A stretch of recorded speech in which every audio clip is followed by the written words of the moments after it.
R89, one of the most complex characters in the history of Axem Rangers and Axer Rangers combined. We have never had a character where his entire storyline is purely a jigsaw puzzle in which the viewer, him or herself, has to piece together to understand the story. Never before have we ever done anything like this. But now that you've all come so far, I think it's about time to lay down half of the jigsaw puzzle right in front of you. The other half, you're gonna have to stay tuned. This is the story of R89, the Jigsaw Puzzle.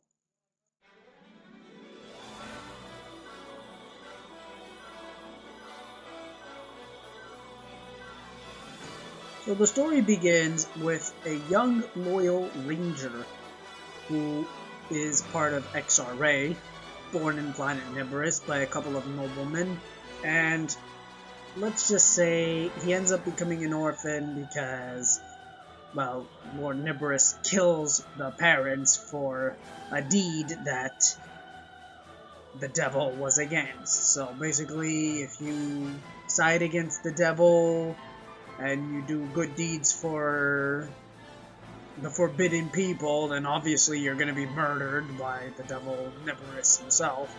So basically, because of that, the parents were killed, and the little boy was by himself. He swore an oath to stay faithful to the devil during the devil's rise to power. So, this little boy, his name was R89. And this little boy had a mission, a dream, to become the devil's successor. So that's when Nibiris eventually went kaput because of the First Solar War. R89 would take over as the King of Hell. And so, in order to achieve all of this, R89 needed a weapon. And let me tell you, he made multiple weapons. Among these weapons, of course, as you already know, that's right, ARX fans, you know them as the Ultra Stars. So Master Falcon explains that R89 created most of the star weapons within the Fires of Hell, as you see in the scene before you.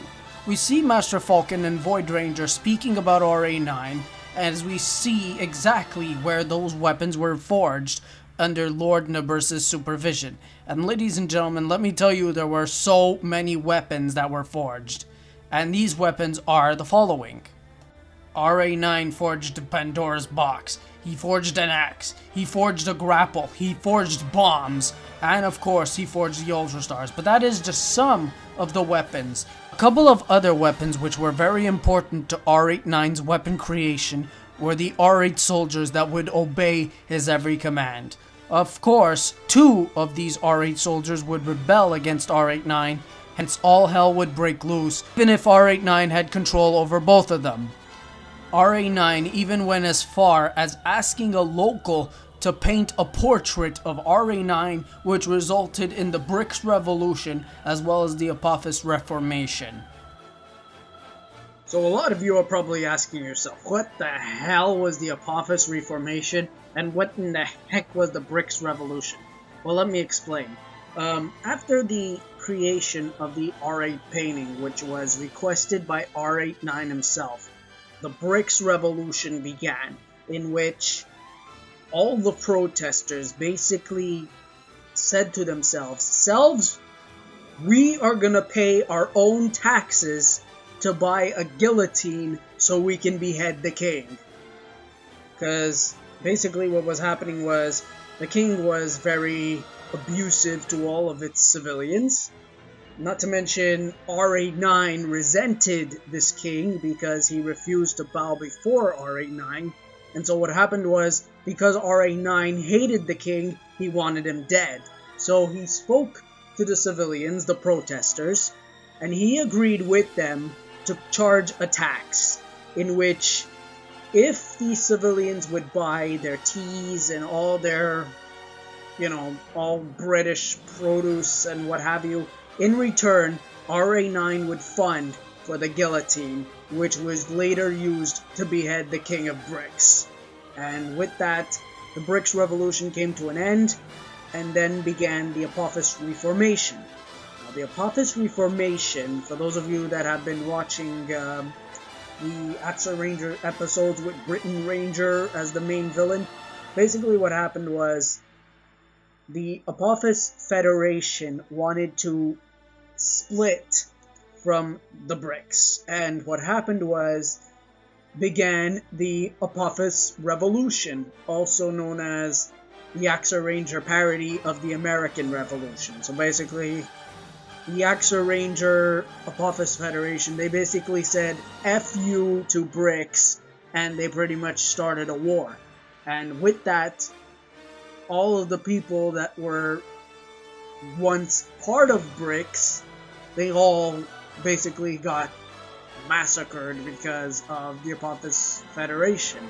And the Apophis Federation, of course, won the victory, and now what Bricks wants to do, they want to merge with XRA so that they can take on Apophis once and for all, and hopefully claim the land that they once owned.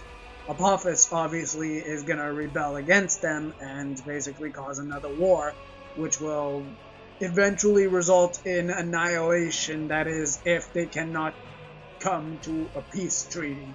Which is normally what they're always trying to do. They're always trying to come up with a peace treaty. One side doesn't want to have it. They end up going into war, and then all hell breaks loose. And little do the Rangers realize, but this painting was a weapon in disguise. So, during R89's time in hell as a kid, he did meet one very special ranger. Her name was Clem. And this ranger, let's just say she was the love interest of R89. In fact, she was the only love interest. And one time when R89 was creating the weapons for Lord Nibiris, Clem eavesdropped, and R89 actually found out about it, and he basically caused an avalanche, killing her instantly. R89 did not like eavesdroppers, and he did not like his lady to basically spy on him. So R89 is definitely a badass bitch, that's for sure. R89 is not gonna take pity to anybody. R89 is a hardened badass with the goal to kill. And R89, he doesn't play for fun, he plays for keeps. So R89 basically, he killed his own lady, which he loved. He actually killed her in cold blood. And all of this happened under Nibiris' supervision. Now that, ladies and gentlemen, is an all-time low, even for the devil Nibiris himself, as well as R89. But his terror did not stop there, let me tell you. So after the death of his lady and the creation of the weapons, R89 did the only thing he could do at the time. He sent Lord Nibiris to give the stars to Apophis and Axem Master himself, the very first ranger of Apophis, which resulted in the first solar war, causing every fighter to be corrupted by the Ultra Stars. And because of all the corruption and greed that happened within all of these fighters, corruption began to slip in, and everybody went mad, causing the first solar war between Apophis and Nibiris, and everybody hated each other and wanted each other dead. Obviously, Axem Master was the only survivor, and in the end, it was Axem Master who survived the war. And to make matters worse, the animosity of R89 led to Lord Nibiris going mad and eventually killing his own father. And when Lord Apophis found out about the death of his father, he realized the war between Apophis and Nibiris was officially on. Before Axem Master left the war, he had one last task ahead of him. R89 challenged him to 3 separate battles before Axem Master can make his escape. The very first battle was very verbal. It was just trash talking each other between R89 and Axem Master himself, the very first 2 rangers of both Apophis and Nibiris. But then, ladies and gentlemen, things went sour. R89 would then challenge Axem Master to a rematch inside the Kingdom of Hell, in which this time it was a physical fight, and unlike last time, it was R89 who reigned victorious, using the very weapons he crafted were used to control the outcome of the entire battle. Axem Master didn't stand a chance against R89 and was brutalized to submission by R89's dark powers. The third and final fight, unfortunately, which R89 challenged Axem Master once again. Let's just say that this was the match that didn't end well for either of these fighters. I mean, we're talking, this was right before Axem Master joined ARX. And it was pretty much the nail on the coffin for both of these rangers, which basically was both a verbal and a physical fight. So basically, if you thought the first fight was just trash talk, the second fight was physical, imagine the 2 of them together. Now that is basically the third fight. And in the end, nobody won. It was a complete draw, and both fighters ended up sweeping each other away with the exact same move.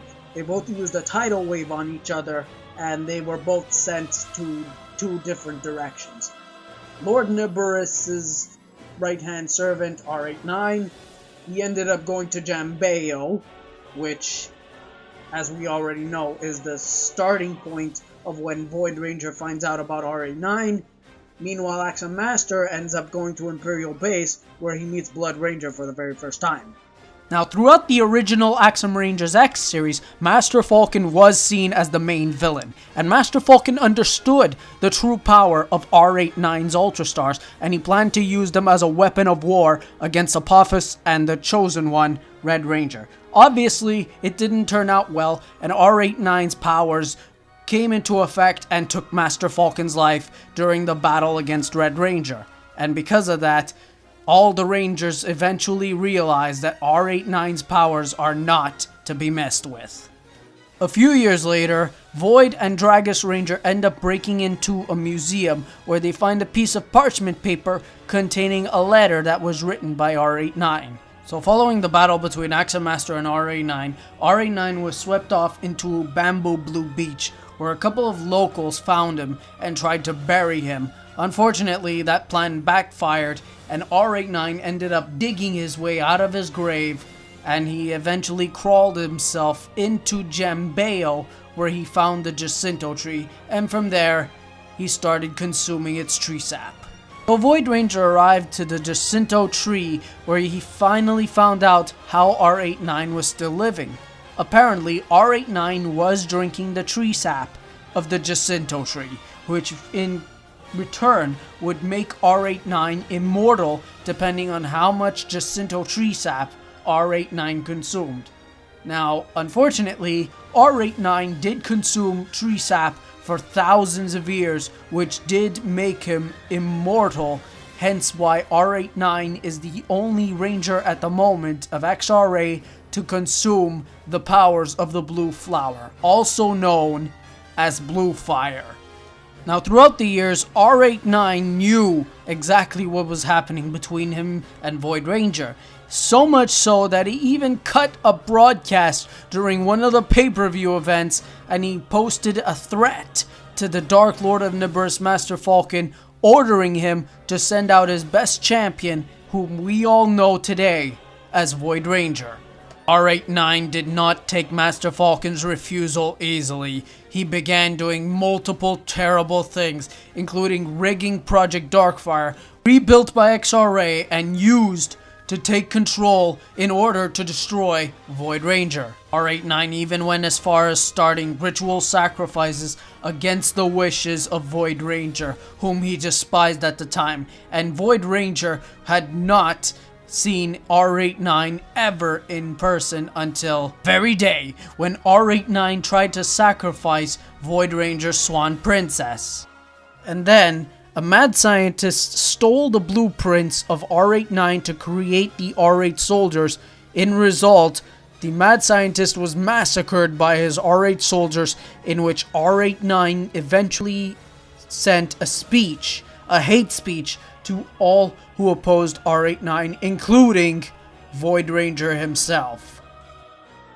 The threat of R89 was so decisive that it caused both councils to become paralyzed in fear. So much so that they even turned against Void Ranger in order to claim a bounty on R89's head, which only Void Ranger was obliged to do so. And as a result, Master Falcon and Master Titanium once again cannot get along with each other, hence resulting in Void Ranger becoming the enemy and Master Falcon and Master Titanium becoming the true allies in this whole thing, which resulted in R89 taking complete control of all the Rangers who Void Ranger loved, including all of his friends and enemies. That's right, ladies and gentlemen, you just heard from the creator himself. R89 has complete control over whoever he chooses to control as he damn well pleases. It could be a ranger, a civilian, or heck, even a supporter. Regardless what kind of ranger or species it is, R89 has complete control over anybody he damn well pleases. Realizing the manipulations of XR-Ray, R89 decided to use XR-Ray to his advantage by kidnapping all of Void Ranger's friends and trying a second attempt at a ritual sacrifice. Once again, the mission is failed and Void Ranger once again is victorious, but this time, with Axem Master, Void was also beaten into submission by R89's dark powers. Eventually, Void Ranger and R89 fought in a cage match with Dragus Ranger involved as well. In the end, R89 pretty much gave Void Ranger the biggest beating ever, and Dragus Ranger was happy to oblige. Void Ranger unfortunately did not win the Ultra Stars, and R89 finally took back what was rightfully his, the Ultra Stars, which he created long ago, and Void Ranger unfortunately bit the dust, but so did Dragus Ranger. But then again, Void Ranger suffered the most beating because it was Void Ranger who was trying to take the stars away from R89.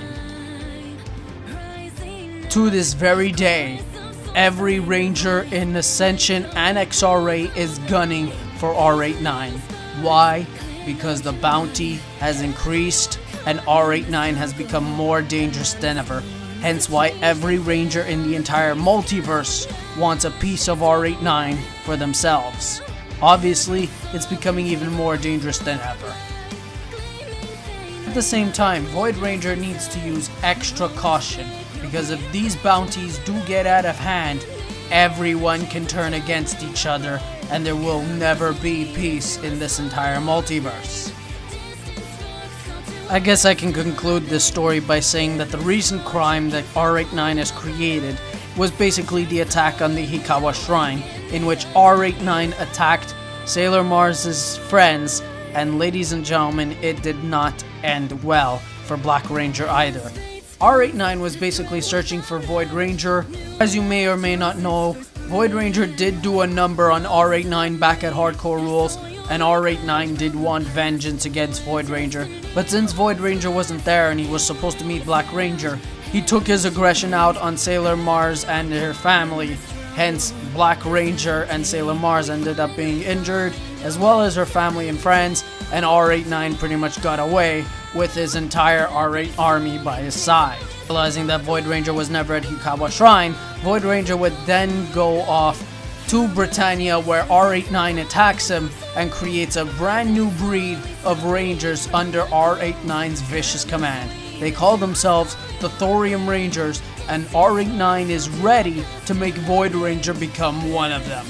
Will Void Ranger succeed, or will Void Ranger fail to defeat R89 and become one of the Thorium Rangers?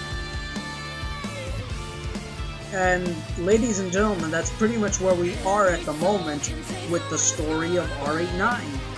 But ladies and gentlemen, do keep in mind, this is only Season 4 of Axem Rangers. So, even though R89 is still the evil villain that he is, do keep in mind, the story is still going to continue. In fact, there's only one way it's going to continue this season. Coming soon to Independence Day, we have 2 new matches to be announced. The Grand Britannian Children will take on the R8 Soldiers in a backyard brawl tag team battle. This is the first time we're ever going to see a backyard brawl.